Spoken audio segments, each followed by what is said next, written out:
Halo Forge comes out late December. Mike, you and I got to see over an hour and a half of this new feature for Halo 5. It's pretty huge, and it's pretty in-depth this time around, especially compared to Halo 4. Mike, and you and I got to preview this with Tom French, the lead designer of Forge, and he was basically just running, us through the entire mode.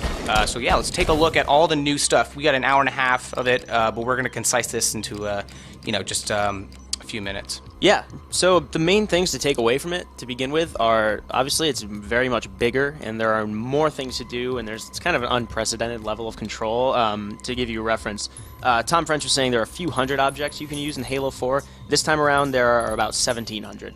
And you can't use them all in one map because, as you can see in the video, there's a 1,024 object limit, but you could still make pretty huge maps with a lot of things going on in them. But at the same time, 343 is really focusing on making it accessible despite how much bigger and deeper it is.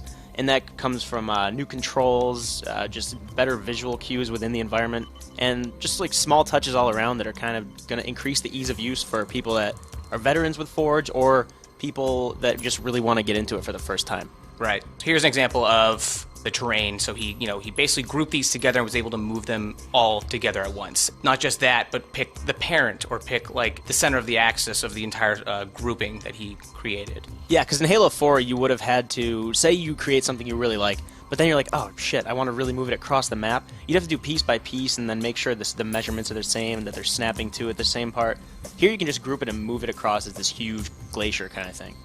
Here was something he showed us was, they also have a wide range of effects, that really stylize your map. So here's, effects on a pig's eye. Yeah, so say you're making an industrial map, kind of like something that's really just, you want to really get across the idea of machinery and kind of these moving parts, and then you put sparks in the wall, and it kind of really sells that, kind of like almost like a factory or a plant that you're kind of fighting through, and it really just adds more detail to the world you're creating. It narrows the scope from big to small, and you kind of have control over a lot of it.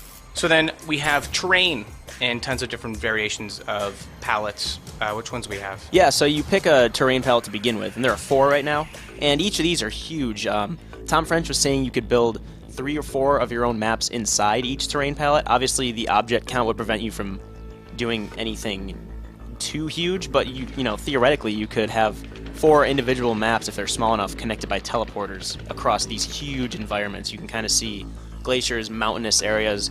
Up until you see those diamond things in the background, those are pretty much the boundaries. You can build anything you want inside that, making sure you don't actually exceed the object limit. He even said it like you're not using the entire map, only because it will be a very slow game. Just everyone would be so spread out. Like you're using like just a section, just a certain area.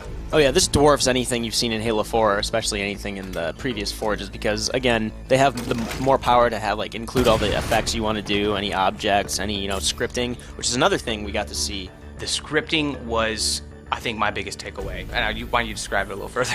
Yeah, so once you have 2 objects, you pretty much just have to link them by channels. I forget how many available channels there are. There's Alpha, Bravo, Charlie. And anytime you activate a switch on the Alpha channel, say, any other object on the Alpha channel will react in a way that you make it, which, again, the in-game world has these visual cues that show you what to do. So the cylinder, when he showed us, had this upward arrow that kind of indicates if you press the switch and it's on the same channel, it's going to shoot upwards. And it's pretty crazy how easy it seemed when he did this. So I'm really excited to see what me and you and then tons of players can actually come up with. Maybe, the next Griffball will come out of Halo 5's Forge because of how easy it is to use. So another big ad was features like time of day, so you could change it from morning, midnight to afternoon, and then even as something maybe you wouldn't be ideal, but you could do kind of like Instagram filters, which were you could stylize, make like a World War II themed film grain or something. Or you could do, like a green hue if you want to make it look like Fallout 3, some sort of post-apocalyptic world. A lot of these are all just aesthetics, but it's really just kind of coming down to how you personalize things. But also, you can just completely change the wind direction. It's pretty in-depth of how much control you have over not just the map, but what's happening around you in the skybox and the shadows and the lighting and everything. It's pretty crazy how much you can actually kind of make this feel like almost like a campaign mission, like things are happening for a reason almost, and it's not just this static map you're shooting other players on. And to further stylize it, you can also control the opening and closing cinematics. If you've been playing Halo 5 multiplayer, you know that it'll show your team kind of, strike these poses with their guns on their shoulders or just holding a the assault rifle across their chest, and then it'll cut into the match. You can control what the camera does there. You can pan it and then kind of zoom out as you're going to make it a little more stylistic. It's nothing that's going to really affect the gameplay, but it's still pretty cool. Like, if you're already personalizing everything, it's just another level of that.